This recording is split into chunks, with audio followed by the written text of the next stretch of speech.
watching Ottawa Comiccon. I'm here backstage with Pinky and the Brain themselves. We have Maurice LaMarche and Rob Paulsen. Guys, you just killed it on stage. It was absolutely amazing.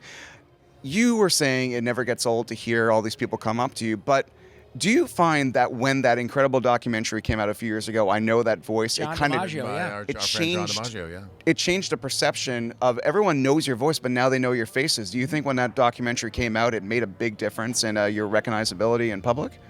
You know, I never thought that might be the tipping point, but I have noticed. I've even said to my wife, lately, some guy came up to me at the coffee shop today and said, "You're Maurice LaMarche, aren't you?" And that never used to happen in the '90s.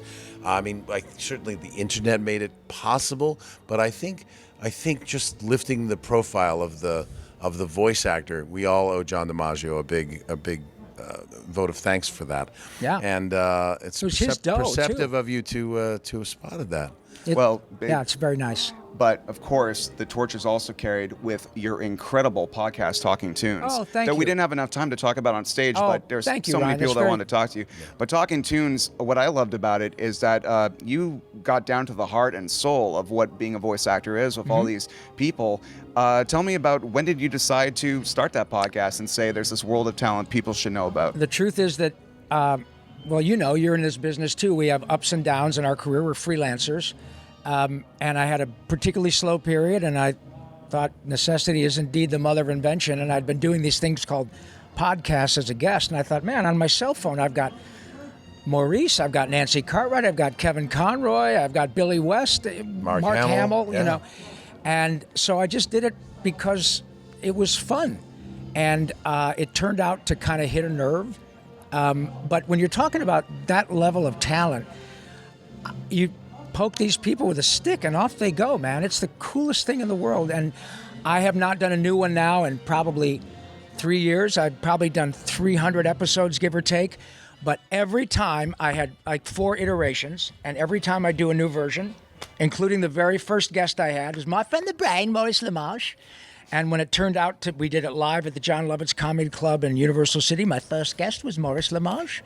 I'm going whenever it's like, whenever the show changes its diaper, I'm there. Yes, no shit. Yeah. No, it's I don't know why. I became the good luck charm, and I'm always honored. And we never run out of things to talk about whenever we did the show. Oh, I know. And maybe some other time it'll But take off there again. really are incredibly interesting people, aren't they? Yeah, of course. And I have to tell you, to a man and woman, they are the most decent, down-to-earth, unpretentious people you'd ever meet. They are so grateful that anybody pays attention, because we're essentially in the happy business. It's a lovely way to move through life. Yes, very unpretentious indeed. Yeah. We are very honored to be a part of the voiceover world, my friends.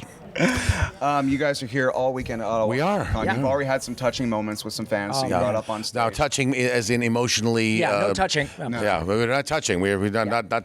Not that I mind it. Although I'm kind of liking touching you. I don't know why. Thank you. I like this jacket. It's nice.